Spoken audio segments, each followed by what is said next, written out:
We take those insights and we translate them into like real ads, real targeting options, and kind of like put it all together. Then we can also create the customer avatars. And we are very precise in our avatars. We figure out the name for this avatar, right? So in this case, we call our avatar Mary.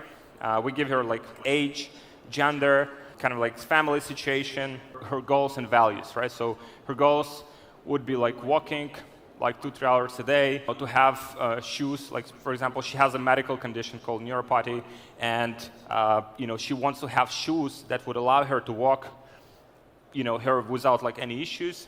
Her values would be when she buys products would be quality service and support, and also running to warm up sick legs and feet. So initially just assumption, right? But then I'll show you kind of how to validate these assumptions with data. So people that she follows approximately, occupation, what she does, whether she retiree. So all of this information, I'll show you exactly how to find it in a very cost-efficient and fast way. And some of the objections that might stop her from purchasing, her purchase process, thought process. For example, does she have to talk to someone before buying the product, right? How she buys products typically, right? So kind of those things that we kind of put all of this at the beginning. It's messy. It's a lot of insights, and then we take those insights and we translate them into real ads, real targeting options, and kind of put it all together. So challenges and pain points. So pretty much that's kind of the core of it. The challenges of this avatar would be pain in old feet, because she's getting older.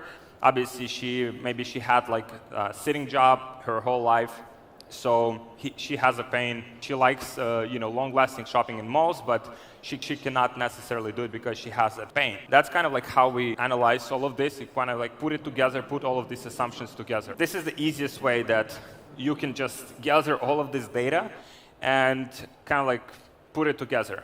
So if you already have data in your Shopify, and if you're going after a specific niche, you're focusing on a specific customer, then all you need to do is just find your 5, 10, or even 50 most valuable clients, customers on Shopify, people that have spent the most, people that have purchased more than 2 times, because you want to optimize your business around your best customers.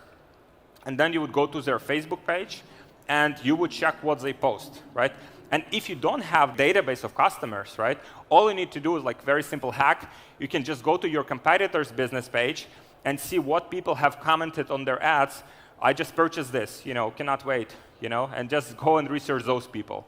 It's a very simple way to find this data. So you just go to their Facebook page, personal page, and just check what they post, right? You can identify their needs and problems. You can see what pages they like, because most people have it open and openly available, what pages they have liked.